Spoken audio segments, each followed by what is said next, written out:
ಇರ್ತೇನೆ, ನಾನು ಸುಕ್ಷೇಮವಾಗಿರ್ತೇನೆ, ನಾನು ಸುರಕ್ಷಿತವಾಗಿರ್ತೇನೆ. ನಾವು ಹೋಗುವಾಗಲೂ ಆಶೀರ್ವಾದ, ಬರುವಾಗಲೂ ಆಶೀರ್ವಾದ. ಯಾರ ಮನೆಯಲ್ಲಿ ಕಾಲಿಟ್ರು ಆಶೀರ್ವಾದ, ಯಾವ ಊರಲ್ಲಿ ಕಾಲಿಟ್ರು ಆಶೀರ್ವಾದ. ಯಾರಿಗೆ ಪ್ರೇಯರ್ ಮಾಡ್ತಾನೆ ಅದ್ಭುತ ನಡೀತದೆ, ಯಾರಿಗೆ ಸುವಾರ್ತೆ ಹೇಳ್ತಾರೆ ಅವರು ರಕ್ಷಿಸಲ್ಪಡ್ತಾರೆ. ಯಾಕಂದ್ರೆ ದೇವರು ನನ್ನನ್ನು ಹೆಚ್ಚಿಸಿದ್ದಾರೆ. ಆಮೆನ್.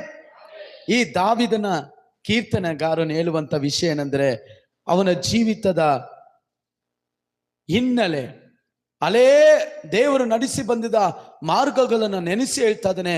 ದೇವರೇ, ಆದರೆ ನೀನು ನನ್ನ ಕೊಂಬನ್ನು ಕಾಡು ಕೋಣೆ ಕೊಂಬಂತೆ ಎತ್ತಿದಿ, ಅದು ಮಾತ್ರವಿಲ್ಲದೆ ಚೈತನ್ಯ ತೈಲದಿಂದ ನನ್ನನ್ನು ಅಭಿಷೇಕಿಸಿದೀಯ. ಆಮೇನ್. ಈ ವರ್ಷ ಯಾರೆಲ್ಲ ಅಭಿಷೇಕ ಪಡ್ಕೊಂಡಿಲ್ವೋ ಅವರು ಅಭಿಷೇಕ ಪಡ್ಕೊಳ್ತಾರೆ.